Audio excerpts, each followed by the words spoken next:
Welcome back in-game community. Thanks for joining us. As always, if you're new, welcome and join us also on Discord. Check out the link in the description below. We're going to talk about all the draft strategy and rankings that matter, including our wide receiver rankings. We've already broken down our running back top 24 for one last time this preseason. Let's get into wide receivers now so that you can see a side-by-side comparison of where we have these guys ranked before your draft.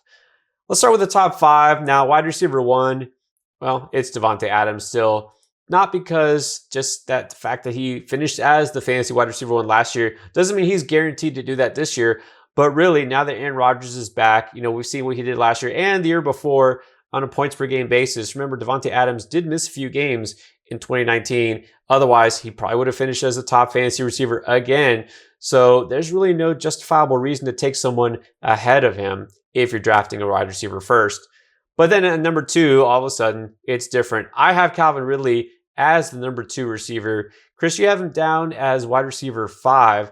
So let's talk about that real quick. Why do you think Calvin Ridley is not necessarily going to take a jump? Because Julio Jones is gone, but Matt Ryan is still there. Don't those targets now go his way? And do you think he could see a jump up from last year? I mean, no, you can't just say that all those targets go to Calvin Ridley. They drafted Kyle Pitts. They have Russell Gage. I like Calvin Ridley. I still have him at number 5.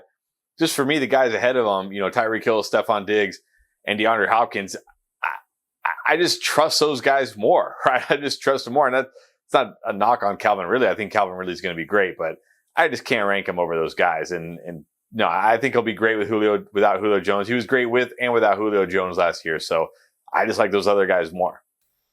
Yeah. And the thing is with Ridley, already kind of a top 5 fantasy guy last year, even with Julio half the season. So I see him potentially as a top fantasy receiver in the game. I'm not saying that's guaranteed to happen, but I wouldn't be surprised. But no, not all those targets are going to go his way. There's other guys who are going to jump up, not necessarily top 24 guys, but we'll see the Russell Gages, of course, Kyle Pitts, and guys like that be more relevant. So let's go down. Now, you notice I don't have DeAndre Hopkins in my top 5, but I do agree with you and Diggs, who both have 3rd, and then Tyreek Hill. And then I have DK Metcalf ahead of where you have him. So we go down to 6 through 10. You got DK Metcalf as 7. I'm not much higher on him, but I love me some DK Metcalf. I think he does have the potential to be a top 3 fantasy wide receiver. Do you think that he can take a jump from last year where he had 1,300 yards and 9 touchdowns? Because it seems like the Seattle receiving core actually got thinner than it was last year, where already you had only 2 guys dominate all the target share. Yeah, I definitely think he could take a jump.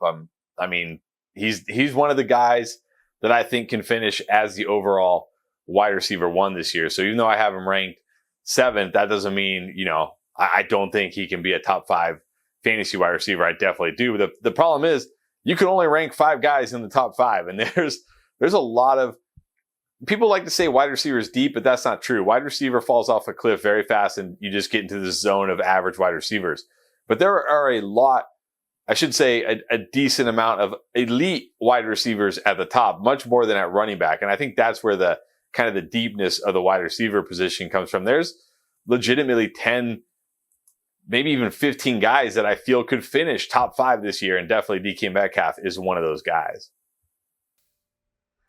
So that kind of goes to the bigger question I want to ask you before we go down the rest of the rankings.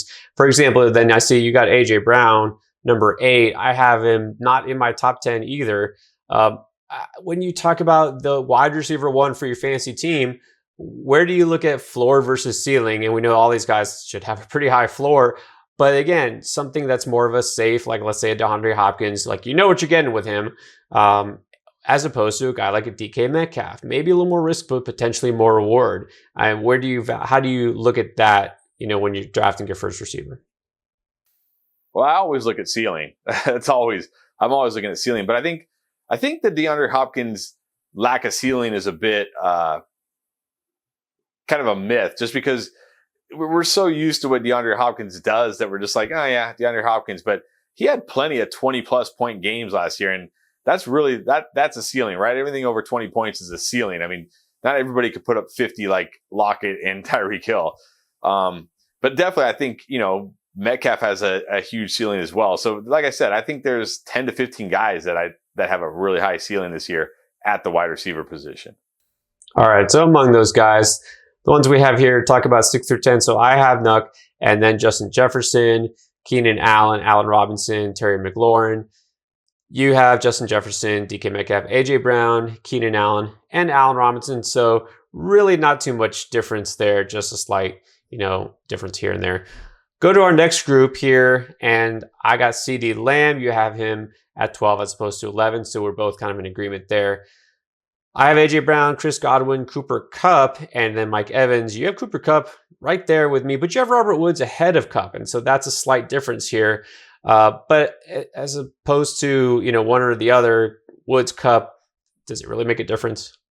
No, and that's the thing about rankings that people should be aware of. Like, if a guy's ranked 12th and another guy's ranked 13th, it probably isn't even going to matter. Even if they finish 12th and 13th for that week, we're talking about 1 or 2 fantasy points at most, more than likely. So, no, I almost dropped Kupp down a little bit more just to not have him back to back. But then I thought about it. I was like, I really feel like they're neck and neck. So, yeah, to me, it's like pick your poison.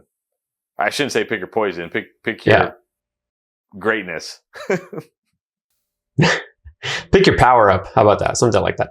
But exactly right. I mean, you see the top 15 guys, really, there's not going to be any names that just jump out and surprise you. Somebody might throw in, a surprise name, but that's a little bit more, of a bold prediction than anything. But let's keep going here. Again, a lot of similar names. So we both like guys like Deontay Johnson and we had Deontay Johnson. We both have about the same. Amari Cooper falls in this range. T. Higgins. Here's one difference. I got Julio Jones as a top 20 receiver, and you don't. And in fact, I don't think I see Julio Jones in your top 24. Speak on that briefly, because is it the change in scenery? Is it injury concerns? What is the main concern that you have about Julio? It's mostly the change in scenery because A, he's got to get used to a new QB, and B, he's going from an offense that threw the ball over 600 times to an offense that threw the ball less than 500 times.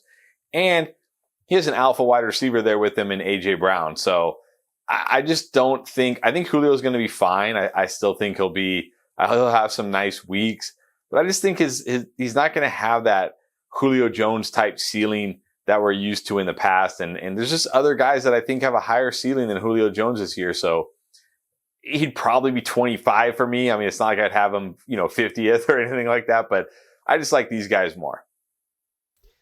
Yeah, what's interesting is, with Julio, what we'd see is he had a lot of huge, big games in Atlanta, and then some games where he was hurt or just, relatively quiet, got phased out of the game plan for whatever reason, and of course didn't score a lot of touchdowns.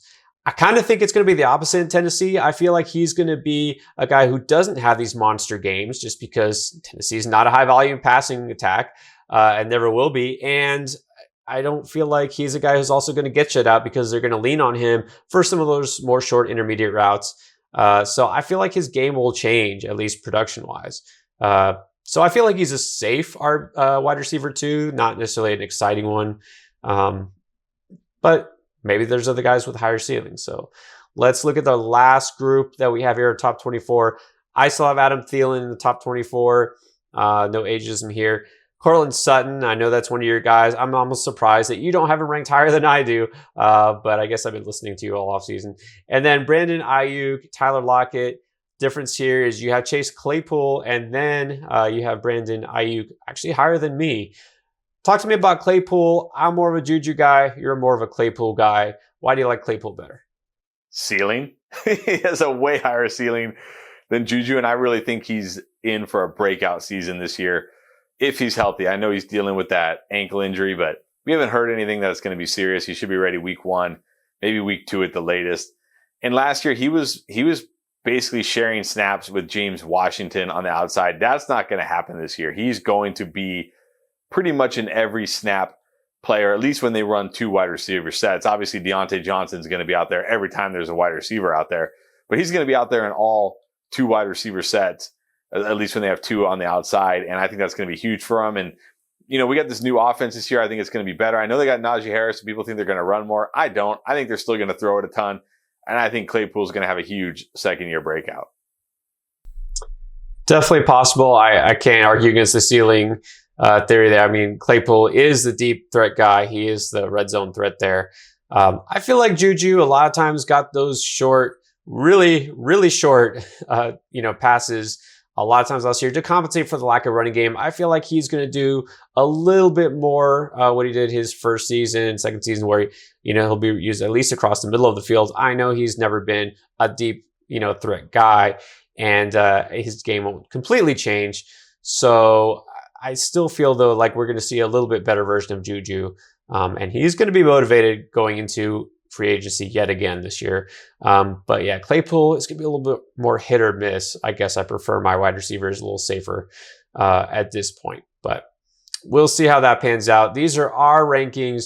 What do you think? Is there a guy who belongs in the top 24 that we didn't even mention?